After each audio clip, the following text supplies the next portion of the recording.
नमस्कार दोस्तों। आप लोग कैसे हैं? उम्मीद करता हूँ कि आप लोग अच्छे होंगे। तो दोस्तों, आज आप लोगों के बीच में एक नई कहानी लेकर आया हूँ। तो उम्मीद करता हूँ ये कहानी भी आपको अच्छी लगेगी।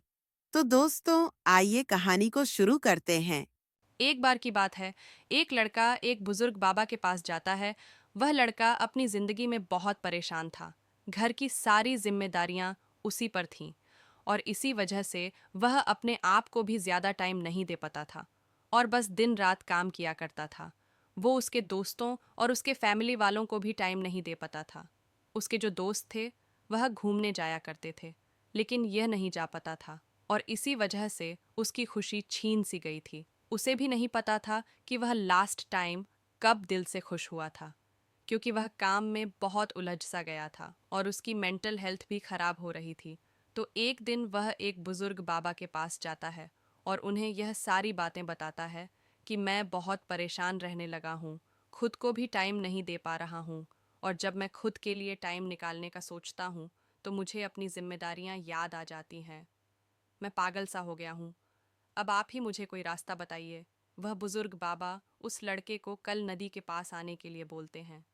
यह लड़का जब कल नदी के पास जाता है तो देखता है कि वह बुजुर्ग बाबा पहले से ही उसका इंतजार कर रहे थे। लड़का बाबा से कहता है कि बताइए बाबा, अब मुझे क्या करना है। तो बुजुर्ग बाबा उस लड़के से कहते हैं कि बताता हूँ, लेकिन पहले हमें नदी की उस साइड में जाना है। मतलब नदी की उस किनारे पर जाने के बाद मैं तुम्हें बताऊंगा कि तुम्हें क्या करना चाहिए।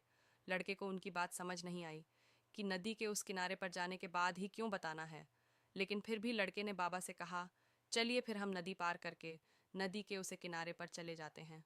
तभी बाबा ने उससे कहा, ऐसे नहीं, हम उसे किनारे पर तब जाएंगे जब इस नदी का पूरा पानी सूख जाएगा, जब इस नदी की ज़मीन देखनी शुरू हो जाएगी। तब हम दोनों इस नदी में से चलते हुए नदी को पार करके उसे साइड में जाएंगे। लड़के ने बाबा की तरफ देखते हुए कहा, बाबा आप यह क्या बोल रहे हो? जब इस नदी का सारा पानी सूख जाएगा तब हम यह नदी पार करके उसे साइड में जाएंगे? तो शायद ऐसा कभी नहीं होगा, पर हम उस साइड में जा ही नहीं पाएंगे। यह बात बोलते हुए वह लड़का समझ गया कि बाबा उसे क्या कहना चाहते हैं।